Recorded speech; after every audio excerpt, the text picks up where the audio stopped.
Après nombre de frasques et de déballages médiatiques peu flatteurs à son sujet, Meghan Markle a pris son stylo pour écrire une longue lettre à son père et lui ouvrir son cœur. Closer vous a traduit l'intégralité de ce courrier. Une lettre déchirante. Le 10 février dernier, le père de Meghan Markle, Thomas dévoilait l'intégralité de la lettre de sa fille. Écrite de sa main puis envoyée en août 2018, 4 mois seulement après son mariage, lors duquel son père était absent, Meghan Markle y ouvre son cœur et règle ses comptes avec son paternel, qui a multiplié les frasques et les déballages dans la presse ces derniers mois. Closer a traduit l'intégralité de cette lettre pour vous, papa, c'est le cœur lourd que je t'écris. Je ne comprends pas pourquoi tu as choisi de suivre cette voie, pourquoi tu fermes les yeux sur toute la peine que tu causes. Tes actions m'ont brisé le cœur en 1000 morceaux. Pas seulement à cause de toute la peine inutile et injustifiée que tu as causée, mais aussi parce que tu as fait le choix de ne pas dire la vérité, d'être manipulé. C'est quelque chose que je ne comprendrai jamais. Tu as raconté aux médias que tu m'avais appelé pour me prévenir que tu ne viendrais pas au mariage, ce n'est pas vrai, tu ne m'as jamais appelé. Tu as dit que je ne t'ai jamais aidé financièrement et que tu ne me l'avais jamais demandé, ce qui est également faux.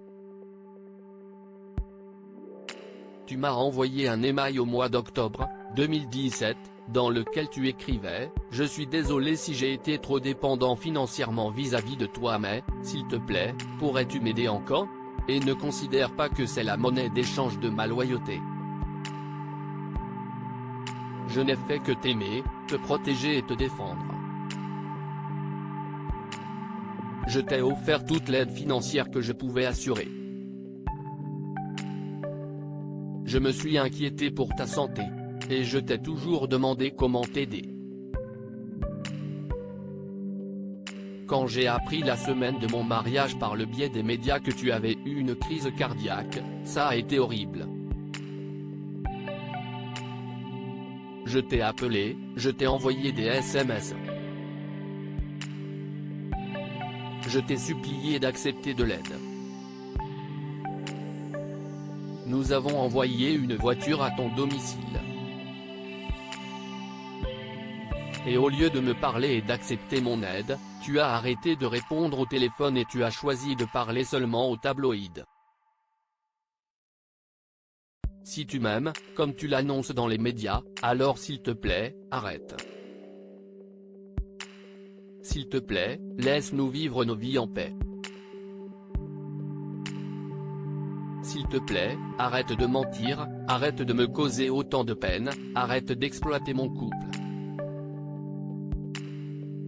Je me rends compte que tu t'es enfoncé tellement loin dans cette impasse que tu as l'impression qu'il n'y a plus aucune sortie possible. Mais si tu prends un moment pour réfléchir, je pense que tu verras qu'être capable de vivre la conscience tranquille vaut mieux que n'importe quelle récompense financière. Je t'avais supplié d'arrêter de lire les tabloïds. Tous les jours, tu t'es obstiné à cliquer sur les mensonges qu'on écrivait à mon sujet, spécialement ceux fabriqués par ton autre fille, que je connais à peine. Tu m'as regardé souffrir en silence du fait de ces mensonges vicieux. À l'intérieur, j'étais en miettes. Nous nous sommes tous rassemblés pour te soutenir et te protéger dès le début, et tu le sais. Quand je lis dans la presse les attaques que tu adresses à Harry, qui n'a été que patient, gentil et compréhensif envers toi, c'est peut-être ce qui me fait le plus de mal. Pour une raison qui m'est inconnue, tu continues à inventer des histoires, et à t'enfoncer encore plus dans cette mascarade que tu as créée. La seule chose qui m'aide à dormir la nuit, c'est que je sais qu'un mensonge ne peut vivre éternellement. Je croyais en toi, je te faisais confiance, et je t'ai dit que je t'aimais. Et puis les images de vidéosurveillance ont été publiées. Tu ne m'as pas contacté depuis la semaine de notre mariage, alors même que tu racontes que tu n'as aucun moyen de me joindre, mais mon numéro de téléphone n'a pas changé. Maintenant, tu le sais. Pas de SMS, pas d'appel manqué, aucune main tendue de ta part. Seulement des interviews données partout dans la presse pour lesquelles tu es payé, et dans lesquelles tu racontes des choses fausses et blessantes. Meg.